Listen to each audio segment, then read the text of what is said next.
नमस्कार मित्रों, मैं हूं प्रभात श्रीवास्तव। आप देख रहे हैं वॉइस ऑफ अमेठी। आज जो चर्चा का विषय है वो काफ़ी दिनों से वॉइस ऑफ अमेठी पर लगातार चल रहा है, जिस शीर्षक का नाम है बदला जमाना।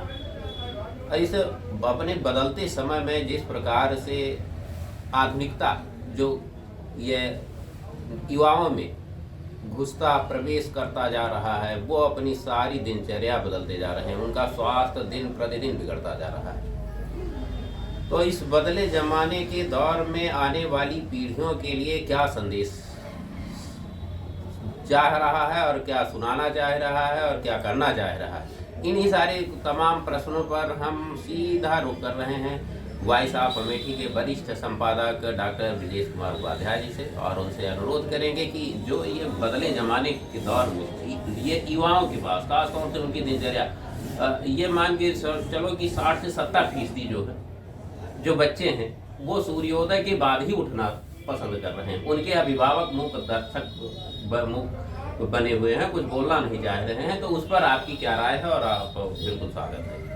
जी भैया, बहुत बढ़िया मुद्दा आप स्टूडियो में उठाए हैं और ये जनहित की बात है। इस पर अगर अमल किया जाए तो निश्चित रूप से हमारी एक पीढ़ी में काफ़ी सुधार आ जाएगा।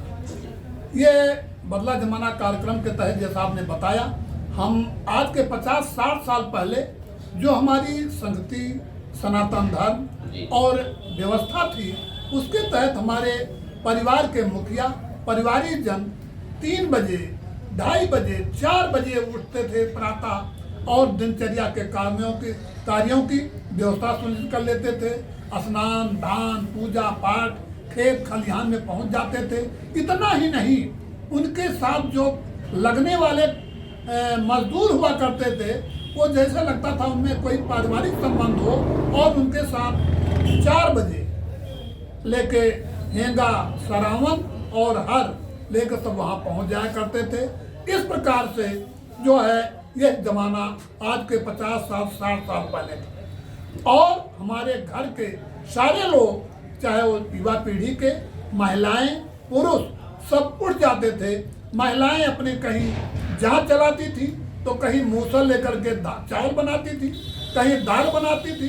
तो युवा पीढ़ी के जो लड़के हुआ करते थे, जिनकी उम्र 16 साल 20 साल हुआ करती थी, उनके लिए पहलवान हुआ करते थे गांव में। और पहलवान जो है अपनी ढोल से आवाज़ करता था, तो वो सब लड़ने वाले, कुश्ती लड़ने वाले, स्वास्थ्य के प्रति सचेत रहने वाले बच्चे अखाड़े में पहुंच जाते थे और वो अपने जो है शरीर को सुडौल बनाने के लिए 1 घंटे 2 घंटे वहाँ मेहनत करते थे। ये हालात आज के 60 साल 70 साल पहले की थी। जी जी जी, बिल्कुल बिल्कुल। वो अब आज का जो माहौल है, ये सभी पूरे समुदाय को ले लीजिए, पूरे कस्बा को ले लीजिए, पूरे ग्रामीण इलाकों को ले लीजिए।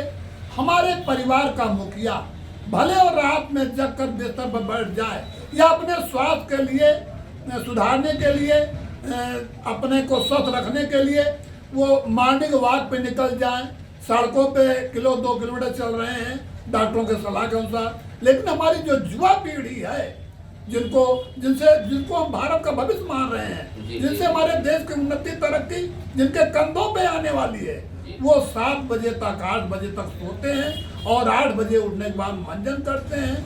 फिर न कहीं कोई खेती बाड़ी काम करते हैं, न कहीं मेहनत करते हैं, और वो कहीं न पढ़ाई लिखाई करते हैं। मोबाइल लेकर के उसी में टिकटॉक और क्या तमाम होता है, हम तो नहीं जानते हैं, उसमें बैठ जाते हैं। इस तरीके से हमारी इस पीढ़ी का बहुत ह्रास हो रहा है।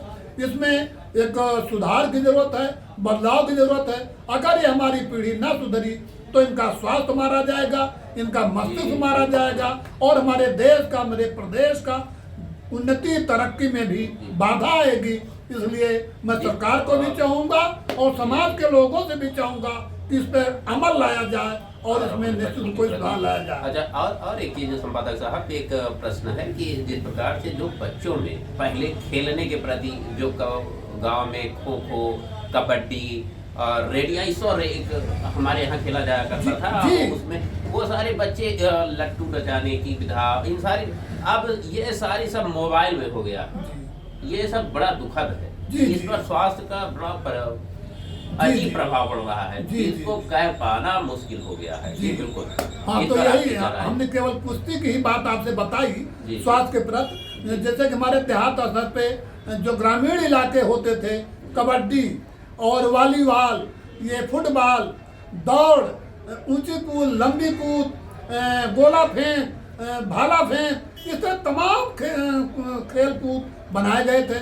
और खेलने के लिए भी तमाम छोटे नन्हे मुन्ने बच्चों के लिए लट्टू, घुनघुना, चट्टू, तमाम तरह के भी नहीं वो तो गुल्ली डंडा हाँ, हमारे यहाँ गुल्ली बोला डंडा जाता है। चलता था और खेलते थे। लीलर खेलते थे लोग, हाँ। झाबर खेलते थे लोग। ये तमाम तरह के स्वास्थ्य को बढ़ाने के लिए और संयमित नियमित रहने के लिए उस समय बच्चों में एक व्यवस्था होती थी, लंगोट बंद कहा जाता था। लंगोट बांध के बच्चे निकलते थे, वो चाहे बच्चे हों चाहे बच्चियां हों, सब जो संयमित नियमित होकर के खेलती थी, कूदती थी, अपने दिनचर्या के कामों करती थी। इन्हीं शब्दों के साथ हम आप बिल्कुल बहुत खूब। अभी जिस प्रकार से वॉइस ऑफ अमेठी के संपादक ब्रजेश कुमार उपाध्याय जी ने ये दिनचर्या के बारे में, ये जो युवा पीढ़ियों में जिस प्रकार से दिनचर्या की समस्या बनती जा रही है, उन तमाम समस्याओं पर चर्चा किया है और अभिभावकों से भी निवेदन किया है कि अपने बच्चों का देखभाल और उनकी दिनचर्या में सुधार लाने का प्रयास करें और खेल की तरफ प्रेरित करें, जिससे उनका स्वास्थ्य बेहतर हो। और इसी के साथ आप सब लोगों से निवेदन